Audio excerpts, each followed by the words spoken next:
Everybody knows how much society loves a good conspiracy theory, especially when it comes to sports. Sometimes there's no basis to them, but other times, there's just too much evidence to ignore. Here are the 10 most controversial moments in NFL history. Super Bowl 40.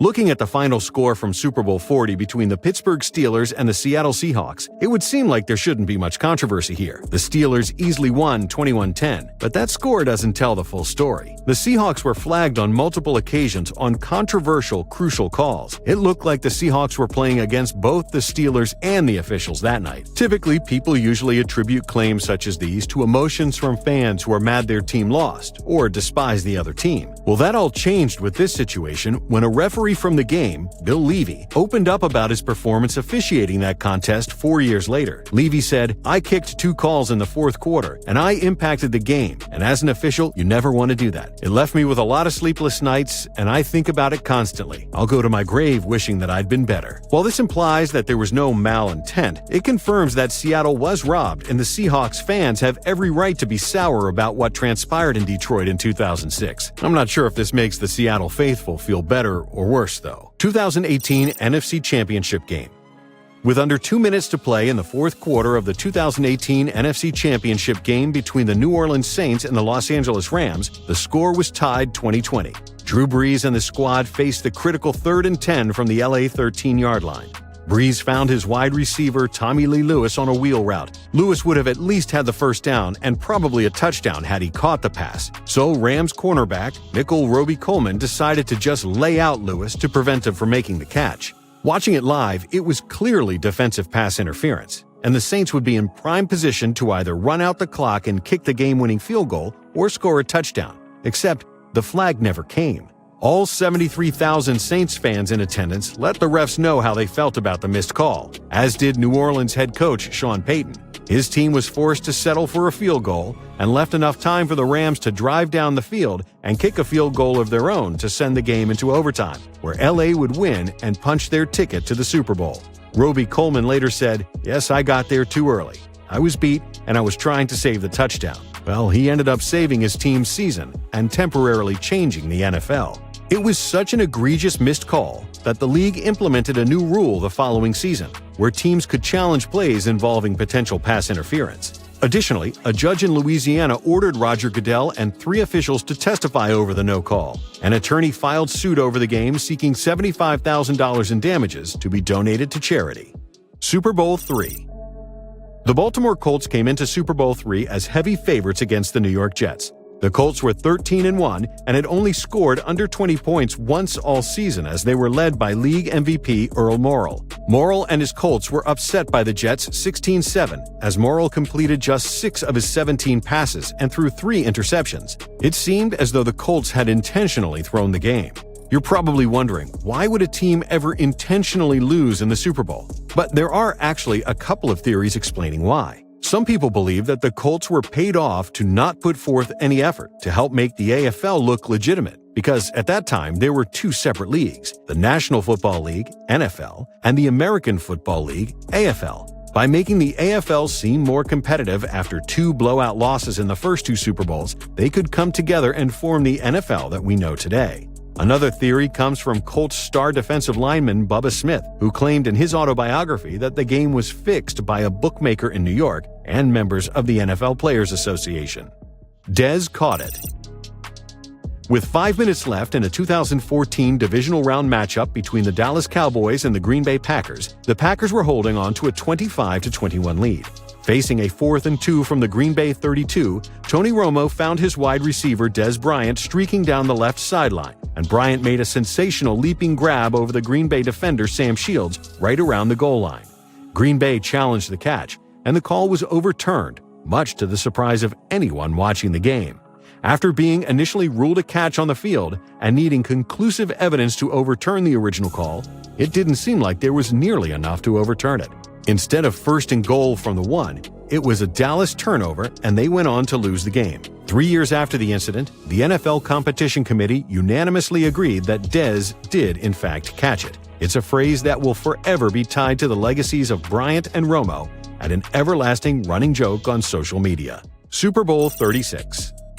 The controversy involving Super Bowl 36 between the New England Patriots and the St. Louis Rams did not actually occur during the game. It happened leading up to it, as the Patriots allegedly taped a walkthrough practice conducted by the Rams. The Rams' offense, which was one of the greatest in NFL history, was held to just 17 points in the game, giving people even more reason to believe the Patriots knew a bit extra about the St. Louis playbook.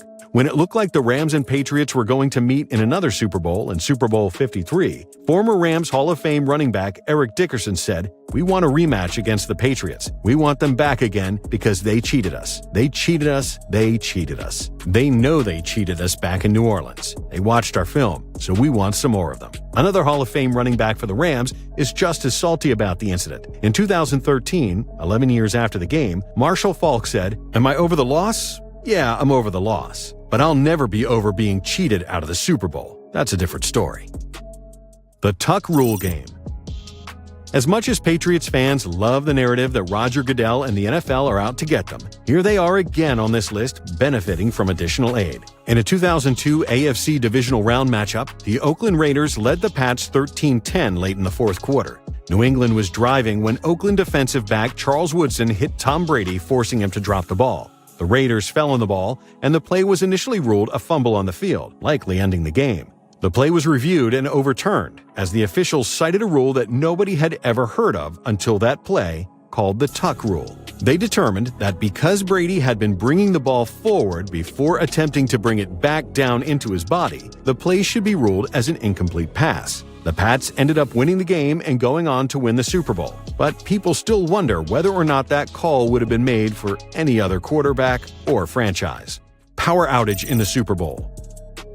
With the Baltimore Ravens leading the San Francisco 49ers 28-6 in the third quarter, it seemed like Super Bowl 47 was about to be a blowout. Nothing could stop the Ravens that night, except for the lights going out. The power went out and the momentum shifted as the 49ers then went on a run to make the score 28-23. While league officials said it was a shoddy relay that caused the outage, Ravens players weren't buying it. Ray Lewis said, "You're a zillion-dollar company and your lights go out? No way." Now listen, if you grew up like I grew up, and you grew up in a household like I grew up, then sometimes your lights might go out because times get hard. I understand that. But you cannot tell me somebody wasn't sitting there and when they say, "The Ravens are about to blow them out, man, we better do something." Lewis's fellow linebacker Terrell Suggs agreed, as he also said, "I was like, Roger Goodell. He never stops. He always has something up his sleeve. He just couldn't let us have this one in a landslide, huh? I thought he had a hand in it." Most definitely he had a hand in it. Either way, Lewis, Suggs, and the Ravens got their rings as they went on to win the game 34-31. The Fail Mary. In 2012, NFL referees participated in a lockout. Insert replacement officials, and one of the biggest officiating gaffes in not just NFL history, but maybe in all of sports. In a Week 3 Monday Night Football contest between the Green Bay Packers and Seattle Seahawks, the game ended with a Hail Mary from Russell Wilson. He found his wide receiver Golden Tate in the end zone, or did he?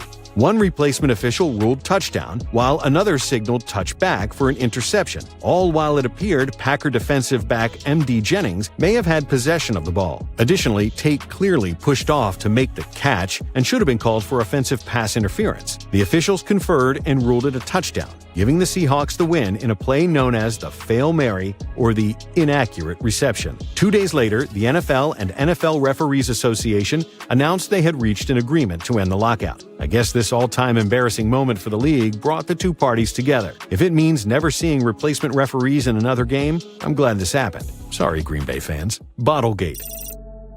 Usually the Cleveland Browns are the ones making their lives harder with poor draft choices or head coaching hires, but in this case, they got robbed by the officials. In 2001, the Browns were 6-6 and desperately needed a win against the Jacksonville Jaguars to keep their playoff hopes alive. After trailing 15-10 with just over a minute left in the game, Cleveland faced a 4th and 2 from the Jacksonville 12-yard line. Browns quarterback Tim Couch found his wide receiver Quincy Morgan across the middle for a short gain and a first down. It appeared Morgan may have dropped the ball, though, but Cleveland hurried to the line and spiked the ball. After the spike, the officials then decided to go back and review the 4th down play, even though another play had already taken place. The rules clearly state you cannot review a play after another one has occurred, but the refs did it anyway and saw Morgan drop the ball. They announced it would be Jacksonville's ball, essentially ending the game.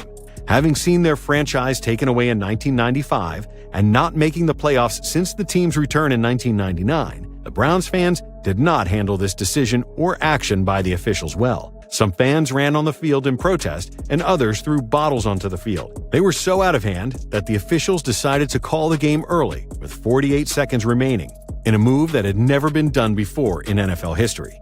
After both teams departed the field, the league then made them come back and finish the game as Jacksonville kneeled the ball. 2014 NFC Wildcard Game. The Dez Caught It game actually may not have ever happened if it wasn't for this game, as the Cowboys had to beat the Detroit Lions in the wildcard game to face Green Bay in the divisional round. Looking to potentially ice the game, Detroit faced a 3rd and 1 from the Dallas 46-yard line with 8:25 remaining, holding a 20-17 lead. The Lions run a play action, and Matthew Stafford finds his tight end Brandon Pettigrew down the field, but he underthrows the ball, and Dallas linebacker Anthony Hitchens gets in Pettigrew's way as he attempts to turn and catch it. Hitchens made contact with the tight end and never turned his head around to look for the ball, so a flag for defensive pass interference was thrown and announced by the head referee Pete Morelli. Then Morelli made another announcement, saying the flag was actually being picked up. Watching it live and seeing the replay, it seemed like clear defensive pass interference, so there was confusion as to what changed to make him pick up the flag. After the game, Morelli explained, the back judge threw his flag for defensive pass interference. We got other information from another official from a different angle that thought the contact was minimal and didn't warrant pass interference. He thought it was face guarding. It was strange, to say the least, that the back judge was talked out of making the call because it seemed he had a good angle on the play. Additionally, replay showed that the defender grabbed the tight end before the ball got there, making it irrelevant that he was face guarding. The call completely changed the game as Dallas went on to win 24-20. I guess karma came knocking the next game though, as Dez's catch was inexplicably ruled incomplete.